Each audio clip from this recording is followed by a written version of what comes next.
ఆదికాండము 32వ అధ్యాయంలో 24వ వచనంలో యాకోబు ఒక్కడు మిగిలిపోయెను, ఒక నరుడు తెల్లవారు వరకు అతనితో పెనుగులాడెను అనే మాట మనం చూస్తూ ఉన్నాం. ఒక నరుడు అని ఇక్కడ వ్రాయబడి ఉంది. తెల్లవారు వరకు అంటే రాత్రంతా యాకోబు ఆ నరుడు కలిసి ఇద్దరు పోరాడినట్లుగా మనం చూస్తూ ఉన్నాం. 26వ వచనంలో మనం గమనించినట్లయితే, ఆయన తెల్లవారుచున్నది గనుక నన్ను పోనిమ్మనగా అనే మాట చూస్తున్నాం. ఎవరైతే యాకోబు ఎవరితోనైతే పోరాడుతున్నాడో ఆయన అంటాడు, తెల్లవారుచుంది నన్ను పోని అని అడిగినప్పుడు యాకోబు ఏమంటాడు, నీవు నన్ను ఆశీర్వదించితేనే గాని నిన్ను పోనీయను అనేను. 27వ వచనం, ఆయన నీ పేరేమని అడగగా అతడు యాకోబు అని చెప్పాను.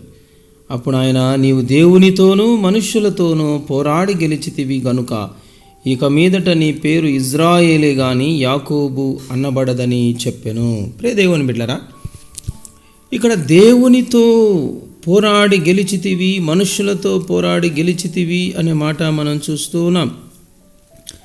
తర్వాత 30వ వచనంలో మనం గమనిస్తే యాకోబు, నేను ముఖాముఖిగా దేవుని చూచి తిని అంటాడు. కాబట్టి అక్కడ యాకోబు పోరాడినటువంటి వాడెవరు అంటే దేవుడే. సో దేవుని సన్నిధిలో యాకోబు పోరాడినాడు, పోరాడి గెలిచితివి అంటాడు. అక్కడ 28వ వచనంలో నీవు దేవునితో మనుష్యులతో పోరాడి గెలిచితివి అంటూ ఉన్నాడు.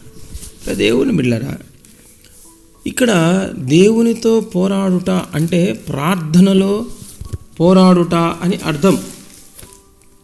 దేవునితో మనం పోరాడడం అంటే ప్రార్థనల్లో మనం పోరాడుట అని అర్థం. ప్రేమైన దేవుని బిడ్డలారా, ఈ మాట మనకు పరిశుద్ధ గ్రంథంలో ఒక భక్తుని గురించి అపోస్తలుడైన పౌలు చెప్తూ, అతడు ఎల్లప్పుడూ మీ కొరకు ప్రార్థనలలో పోరాడుచున్నాడు అంటాడు.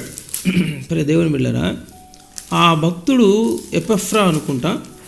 కొలస్సీ పత్రిక 4వ అధ్యాయము 12వ వచనంలో అక్కడ ఒక భక్తుడు ప్రార్థనలలో పోరాడుట అనే మాట మనం చూస్తాం.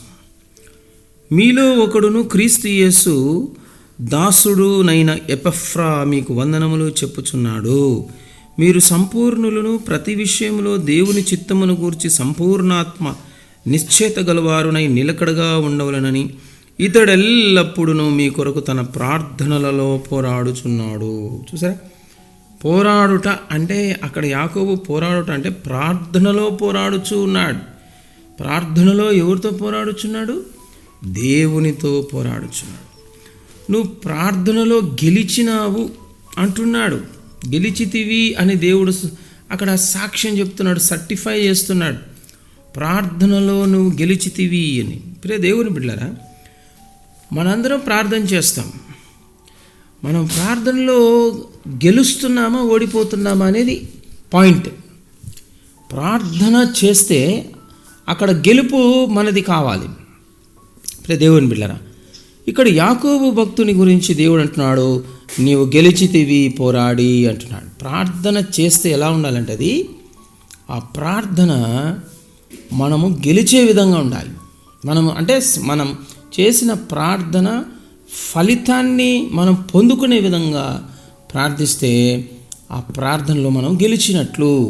దేవుని బిడ్డలారా, అయితే ఇక్కడ యాకోబు భక్తుడు దేవునితో రాత్రి ప్రార్థన చేసినప్పుడు యాకోబు భక్తుని జీవితంలో కలిగినటువంటి ఆ అనుభవాలు ప్రతి విశ్వాసి కూడా భూమి మీద రాత్రంతా ప్రార్థన చేసినప్పుడు కూడా పొందుకోగలగాలి.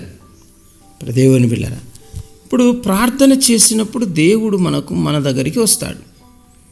ప్రార్థన ఎవరికి చేస్తున్నాం? మనము మన తండ్రి, పరమ తండ్రి దేవునికి చేస్తున్నాం. మనం చేస్తున్నప్పుడు దేవుడు మన చెంతకు వస్తాడు. దేవుడు మన చెంతకు వచ్చినప్పుడు మనము దేవునితో గడిపినప్పుడు ప్రార్థనలో మనకు కలిగే అనుభవాలు కొన్ని ఉంటాయి. ఆ అనుభవాలు మనం కలిగినప్పుడు, పొందుకున్నప్పుడు మనం ప్రార్థనలో దేవునితో పోరాడినాము అని గుర్తు అన్నమాట.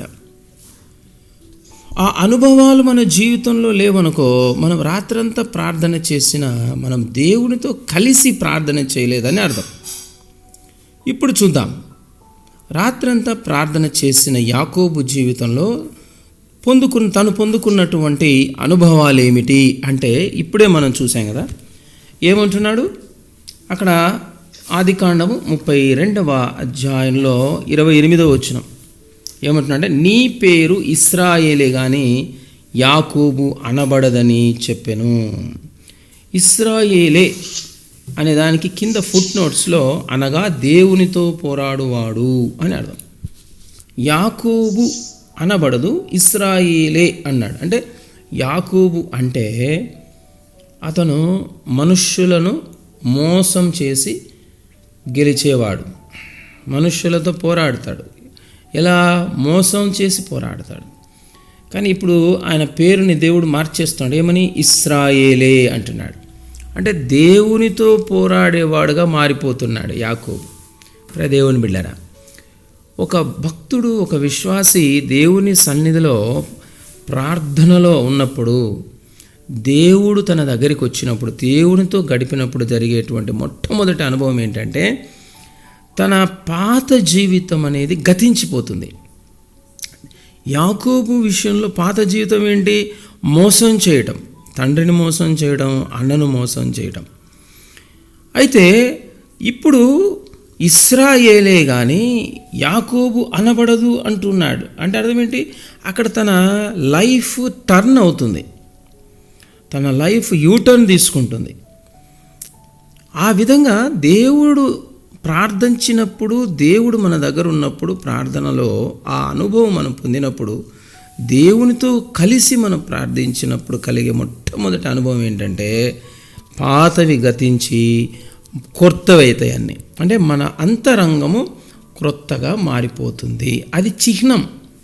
నేను ప్రార్థించానన్నదానికి, నేను ప్రార్థించిన ప్రార్థనలో నేను గెలిచాననడానికి గుర్తు, చిహ్నం, గుర్తు ఏంటంటే నా అంతరంగ పరిస్థితి చేంజ్ అయిపోతుంది. నా అంతరంగంలో ఉన్నటువంటి పాత ప్రాచీన పాప స్వభావము మారిపోయి నూతన నవీన స్వభావం అనేది ఏర్పడుతుంది. ఇక్కడ యాకోబుకు అదే జరిగింది, మొట్టమొదటి అనుభవం. దేవుని బిడ్డలారా, అయితే తర్వాత మనం గమనించినట్లయితే ఆ తర్వాత 33వ అధ్యాయం చూడండి. ఆదికాండం 33వ అధ్యాయంలో యాకోబు కన్నులెత్తి చూచినప్పుడు ఏశావు అతనితో 400 మంది మనుష్యులను వచ్చుచుండిరి. ఏశావు 400 మందిని వెంట పెట్టుకొని యాకోబును చంపడానికి వస్తూ ఉన్నాడు. ఏశావు ఎవరు? అన్నయ్య. అయితే ఏశావు ఎందుకు చంపాలనుకుంటున్నాడు? ఒకప్పుడు యాకోబు ఏశావుకు రావాల్సిన ఆశీర్వాదములను మరి మోసంతో మరి ఆశీర్వాదాలను పొందుకోవాలని చూస్తాడు ఇస్సాకు తండ్రి దగ్గర. అయితే అందుకే ఏశావు తన మీద పగపట్టి ఎప్పుడు వస్తాడు యాకోబు అని ఎదురు చూశాడు. యాకోబు వస్తున్నాడని తెలిసేసరికి ఏశావు ఏం చేశాడంటే అక్కడ 400 మందితో రెడీగా ఉన్నాడు, అతన్ని ఎదిరించడానికి, అతన్ని కొట్టడానికి. దేవుని బిడ్డలారా, ఒక వ్యక్తి, ఒక విశ్వాసి, ఒక భక్తుడు దేవుని సన్నిధిలో దేవునితో గడిపినప్పుడు అతనిలో జరిగే రెండవ మార్పు ఏంటంటే 33వ అధ్యాయం 3వ వచనం, తాను వారి ముందర వెలుచు తన సహోదరుని సమీపించు వరకు 7 మార్లు నేలను సాగిలపడెను. దేవుని బిడ్డలారా, ఆయనను సమీపించేంత వరకు కూడా 7 మార్లు సాగిల పడుతున్నట్లుగా మనం చూస్తున్నాం. అంటే తన్ను తాను తగ్గించుకుంటున్నాడు. అంటే తన అన్నకు తెలుపుతున్నాడు ఏమని? నేను నీ మీద ఎలాంటి ద్వేషభావం కలిగి లేను, నీకంటే నేను తక్కువే, నేను చిన్నవాడనే, నేను తగ్గించుకుంటున్నాను అని ఆయనకు తెలుపుతూ ఉన్నాడు. నువ్వు నాకంటే పెద్దవాడివి, నేను గౌరవిస్తున్నాను అని తనకు తెలుపుతున్నాడు. ఇది మనం చూసేటువంటి రెండవ చిహ్నం. రాత్రంతా దేవునితో ఒక విశ్వాసి, ఒక భక్తుడు గడిపినప్పుడు జరిగేటువంటి పరిణామం. ఫలితం ఏంటి అంటే, మొట్టమొదటిగా తన అంతరంగము హృదయం మారుతుంది. తన హృదయము మారిన ఆ స్థితి క్రియారూపకంగా బయటపడుతుంది, క్రియలలో కనబడుతుంది. తన లోపల మారినట్లుగా ఇక్కడ బయట అతని యొక్క క్రియలు కనబడుతున్నాయి. చూడండి, అతను నేలను సాగిలపడటం, 7 మార్లు సాగిలపడటం అనేది క్రియ. నేను ఇంతకుముందులాగా లేను, ఇప్పుడు నేను మారాను. ఇంతకుముందు నేను నా అన్నయ్యన నిన్ను ఎలా నా మనోవైఖరి ఉండిందో నీ పట్ల, అలా లేనిప్పుడు అనేది తను క్రియలలో తెలుపుతూ ఉన్నాడు. సో రెండవ గుర్తు ఏంటంటే, మొట్టమొదటిగా మనము అంతరంగంలో మనకు తెలుస్తుంది మనం మారినట్లు. రెండవది ఇతరులకు కూడా తెలుస్తుంది మనము మారినట్లు క్రియల రూపంలో. ప్రేమైన దేవుని బిడ్డలారా, అది ఇక్కడ మనం చూస్తున్నాం. మూడో విషయం ఏంటంటే, దేవునితో ఒక విశ్వాసి గడిపినప్పుడు ప్రార్థనలో దేవుడు ఆ విశ్వాసిని దర్శించినాడు, తన ప్రార్థన విన్నాడు, ప్రార్థనలో ఒక విశ్వాసి గెలిచాడు, సాధించాడు, సక్సెస్ అయ్యాడు, సఫలీకృతుడయ్యాడు అనేదానికి గుర్తు మూడవది ఏంటంటే సమాధానపడుట. దేవుని బిడ్డలారా, తన అన్నతో సమాధానం లేదు. తన అన్నకు చాలా దూరంగా వెళ్ళిపోయాడు. ఆయన భౌతికంగానే కాదు, ఆయన హృదయంలో కూడా అన్నకు దూరంగా ఉన్నాడు. కానీ ఎప్పుడైతే దేవునితో గడిపాడో ప్రార్థనలో, అప్పుడు తన వైఖరి అన్న ఎడల మారిపోయింది. అన్నతో పడడానికి ఇష్టపడుతున్నాడు, సమాధానపడినట్లుగా మనం చూస్తూ ఉన్నాం. ఇది మూడో విషయం.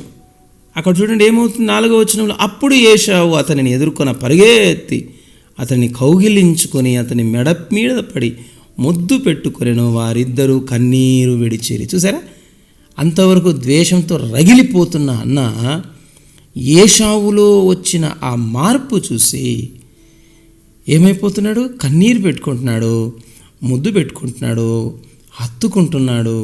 ఇద్దరు ఒకటైపోతున్నట్లుగా మనం చూస్తూ ఉన్నాం. ప్రేమైన దేవుని బిడ్డలారా, దేవుని సన్నిధిలో గడిపేటువంటి ఒక వ్యక్తి, ఒక విశ్వాసి ఎలా ఉంటాడు బాహాటంగా బయట ప్రపంచానికి అంటే, తనకు విరోధంగా ఎవరున్నారో, తను ఎవరికి విరోధి అయిపోయాడు తన చేష్టల వల్ల, తన క్రియల వల్ల, వారితో తిరిగి మరలా సమాధానం పొందుకొని కలిసిపోతాడు అనేది మూడవ విషయం మనం చూస్తున్నాం. దేవుని బిడ్డలారా, 4వ విషయం మనం చూసేది ఏంటంటే, దేవునితో గడిపినప్పుడు ప్రార్థనలో ఒక వ్యక్తిలో, ఒక విశ్వాసలో కలిగేటువంటి చేంజెస్, తన లైఫ్లో కలిగేటువంటి మార్పులు. 4వది ఏంటంటే, ఇక్కడ దేవుడు తనకు కలిగినటువంటి ఆ దుస్థితిని పూర్తిగా మార్చివేయడం అనేది మనం చూస్తూ ఉన్నాం. దేవుని బిడ్డలారా, ముందు యాకోబును మార్చాడు, అంతరంగంలో మార్చాడు, తర్వాత అది క్రియలలో కనపడేలా దేవుడు చేయడం మనం చూస్తున్నాం. తద్వారా తన జీవితంలో ఒక భయము, ఒక ఆందోళన, ఒక భీతి, ఏదైతే తన పరిస్థితి ఏదైతే బాగలేని స్థితి ఉన్నదో అదంతా తొలగిపోవడం మనం చూస్తున్నాం. ఇప్పుడు భయం లేదు, అన్న కౌలించుకున్నాడు, సమాధానపడ్డాడు. ఇంతకుముందున్న భయం లేదు, ఇంతకుముందున్న ఆందోళన లేదు. దేవుని బిడ్డలారా, ఆ పరిస్థితి పూర్తిగా మారిపోవడం అనేది మనం చూస్తున్నాం. సో ఇది ఎలా జరిగింది అంటే, ప్రార్థించినప్పుడు, అది కూడా దేవుడు నా ప్రార్థనలో నాతో ఉన్నాడు, నేను దేవునితో ఉన్నాను, దేవునితో గడిపాను నేను ప్రార్థనలో అని ఎప్పుడైతే మనకు ఎప్పుడు చెప్పగలమంటే, మనలో ఇవన్నీ కనబడినప్పుడు అది గుర్తు అన్నమాట.